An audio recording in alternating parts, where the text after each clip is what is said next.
વેદ સંસ્કૃત મહાવિદ્યાલયની વાર્ષિક પરીક્ષા સંપન્ન। આમરસ ભોજન સાથે કાર્યક્રમની પૂર્ણાહુતિ। નમસ્કાર, હું સુરભી વાલવા, આપ જોઈ રહ્યા છો આરપી ગુજરાત ન્યૂઝ રાજકોટ।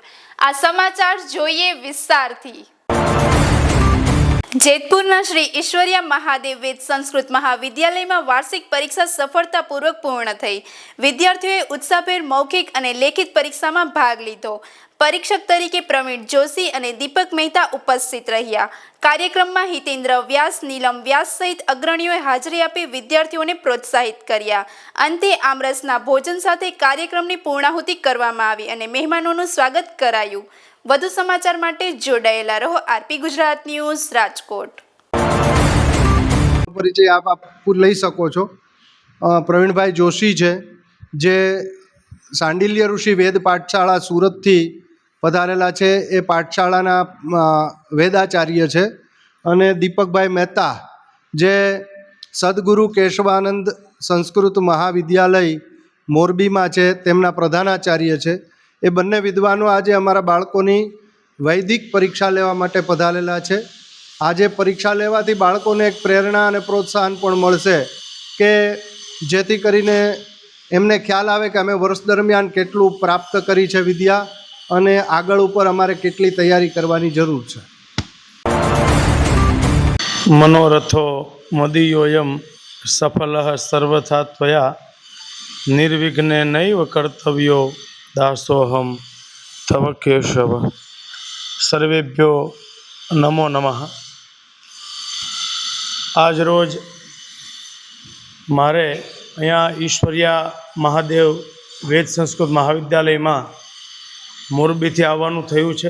મારું નામ ડૉક્ટર શ્રી દીપકભાઈ ભરતભાઈ મહેતા છે। હું શ્રી કનકેશ્વરી દેવી ગુરુ પૂજ્ય શ્રી કેશવાનંદ બાપુ ટ્રસ્ટ સંચાલિત શ્રી સદગુરુ સંસ્કૃત મહાવિદ્યાલયમાં પ્રધાનાચાર્ય તરીકે મારી સેવા આપી રહ્યો છું। અહીંયા આવ્યા ત્યારે સવારથી સૌ પ્રથમ દર્શન તો ત્રિવેણી સંગમના થયા। અમારા હિતેન્દ્રભાઈ ગુરુજી, જેમણે અમને ભણાવ્યા, એમની સંસ્થામાં આવવાનો અવસર મળ્યો, વિશેષ સદભાગ્ય। તો એમની આ શુદ્ધ ભાવનાના દર્શન થયા। પોતે કુલપતિ તરફ અગ્રણી થઈ રહ્યા છે, ભાવ દર્શિત થયો। જિગ્નેશભાઈનો જે અવિરત પરિશ્રમ અને કલ્યાણી દીદીનો જે માતૃ વાત્સલ્ય પ્રેમ આજ બતાવે છે, એ જ આની સફળતા છે। અને વિશેષ તો ઘણું બધું કહેવાયું છે। અમારા પ્રવીણભાઈ ગુરુજીએ પણ ટૂંકા શબ્દોમાં ઘણું બધું કીધું છે, પણ મેં ગુરુજીને કીધું પ્રસન્નતા જ પર્યાપ્ત છે। બાળકો જે એકદમ નિર્ભીકતાથી બોલે છે અને હસે છે, એનો જે મતલબ છે કે બાળકો ખૂબ ઉપાસના કરે છે, ખૂબ સાધના કરે છે અને પરિવારથી વિશેષ અહીંયા રહે છે। કારણ કે એવું કહેવાય કે વાતાવરણ કો મહેકા દે ઉસે ઇત્ર કહેતે हैं और जो जीवन को महका दे उसे मंत्र कहते हैं। એવી મંત્રની સાધના આ બાળકો ઋષિકુમારો ખૂબ જ નાની વયમાં કર્યા છે। શાસ્ત્રકારો કહે જે નાની વય કે એ જ્ઞાનને કોઈ આધાર રાખતી નથી, જ્ઞાન એના લોકમ વશમાનયંતી।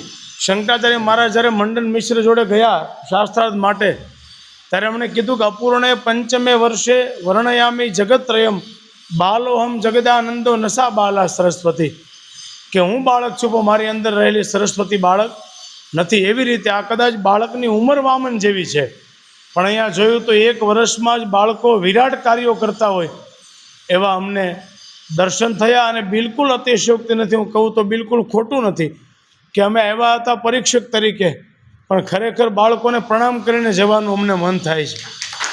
આ બાળકોની સાધનાને ખરેખર વંદન છે કે આવી નાની ઉંમરથી આ બાળકો વૈદિક સંસ્કૃતિનું સંસ્કારનું જતન કરી રહ્યા છે। તો આ સંસ્થાને જેટલા નમન કરીએ એટલા ઓછા છે। અને હમણાં કહેતા હતા કે આ વિસ્તારમાં કદાચ વેદ વિદ્યાલય નથી, પણ જિગ્નેશભાઈ આ પરિશ્રમને બધું છે જોયાથી એવું લાગે કે ભૂતકાળને ભૂલી જાઓ, ભવિષ્ય હજી બાકી છે। આ તો પહેલું વર્ષ હતું, પવનની લહેર હતી ગુરુજી, તુફાન તો હજી બાકી છે। ભવિષ્યમાં આ એક સર્વોચ્ચ સ્થાન બને એવી ભાવના સાથે, પ્રભુ પ્રાર્થના સાથે, ગુરુજનોને ટ્રસ્ટીઓને નમન સાથે મારી વાણીને વિરામ આપું છું। જય ગિરનારી, હર હર મહાદેવ। શાસ્ત્રીજી, શ્લોક છે એ સંસ્કૃતમાં જ હોય છે મોટે ભાગે, અને આપણે જોયું કે સંસ્કૃતનો જો ખરેખર વિકાસ થાય એજ્યુકેશનમાં સંસ્કૃતને ક્યારથી શરૂ કરવું જોઈએ, એવી જ રીતે પરિવારોની અંદર પણ વાતચીતમાં શક્ય હોય તો સંસ્કૃત જો શરૂ થાય તો એનો પ્રભાવ શું રહેશે, શું લાગે છે આપને?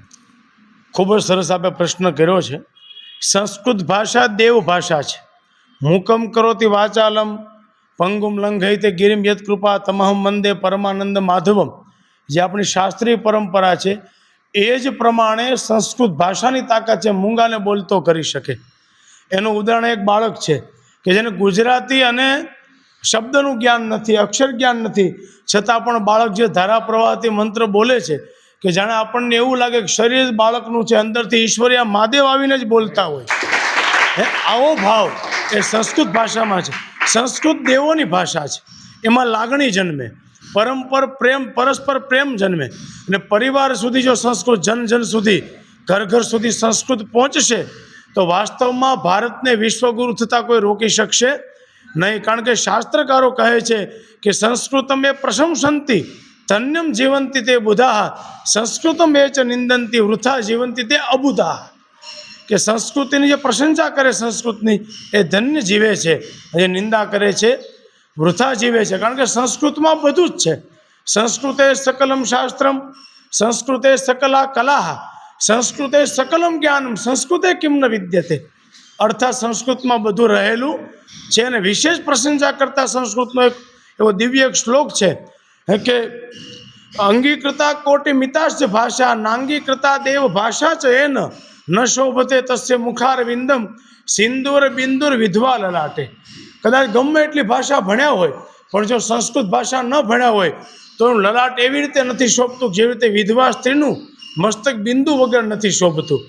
અને આ સંસ્કૃત તો એવી ભાષા છે કે દ્રાક્ષા સુભાષિત રસસ્યાગ્રે સુધા ભીતા દિવંગતા દ્રાક્ષા મ્લાન મુખી જાતા શર્કરા ચાસ્મ ગાંગતા. જ્યારે સંસ્કૃતના સારા સુભાષિતોનું ગાન થાય, સારા શ્લોકોનું, આપણે શ્લોકનો પ્રશ્ન પૂછ્યો, સારા શ્લોકોનું ગાન થાય ત્યારે દ્રાક્ષ પણ કરમાઈ જાય અને ખાંડ પણ મોળી થઈ જાય. કારણ કે એટલું બધું અમૃત તુલ્ય જ્ઞાન એ શ્લોકોનું છે. ને બીજું એ પણ કહી શકું, જેના જીવનમાં સાહેબ શ્લોક હોય એના જીવનમાં ક્યારેય શોક ન હોય, એ નિશ્ચિત છે.